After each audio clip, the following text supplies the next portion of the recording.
நான் தமக்கு வாக்களிக்கிறேன். துருபத கன்னிகையின் பாதங்கள் பணிந்து கௌரவர்கள் மன்னிப்பு வேண்டினார். அதுவே இவர்களுக்கான தண்டனையாக கருதப்படும்.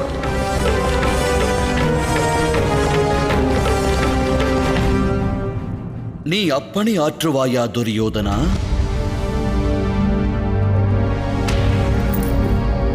மன்னித்தருளுங்கள் வாசுதேவரே.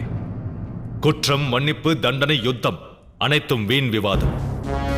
இந்த மகா யுத்தத்தை தடுக்க வேண்டும் என்று எண்ணினால் ஏற்புடையதான ஒரு நல்வழியை எடுத்துரையுங்கள். அந்த நல்வழியினைத்தாம் தம்முடைய மித்திரனையே எடுத்துரைக்கச் சொல்லலாம் அல்லவா? என்னுடைய மித்திரனிடம் என்னால் வேண்ட இயலும், ஆணை பிறப்பிக்க இயலாது. யானையின் தலையில் அமர்ந்திருக்கும் நரியொன்று சிங்கத்திற்கு அறைகூவல் விடுக்குமெனில் அது யானையின் தவறாகின்றது. தன் பலமே சிறந்ததென்ற தவறான நம்பிக்கையை அது நரிக்கு வழங்கியிருக்கும். உண்மையில் தமக்குள் உறைந்து கொண்டிருக்கும் சக்தியே யுவராஜனை தவறான பாதையில் செல்லத் தூண்டுகிறது.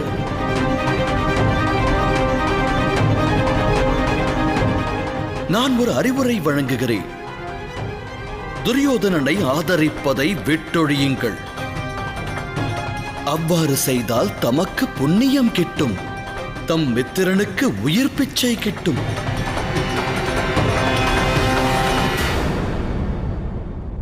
தமது தர்ம சிந்தனையை நான் நம்புகிறேன். எனது விசுவாசமே எனது தர்மமாகும் வாசுதேவரே.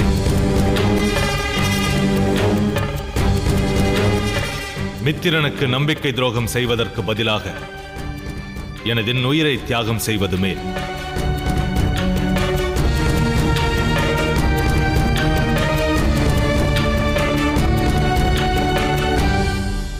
தம்மை போற்றுகிறேன் அங்க தேசத்து அரசே.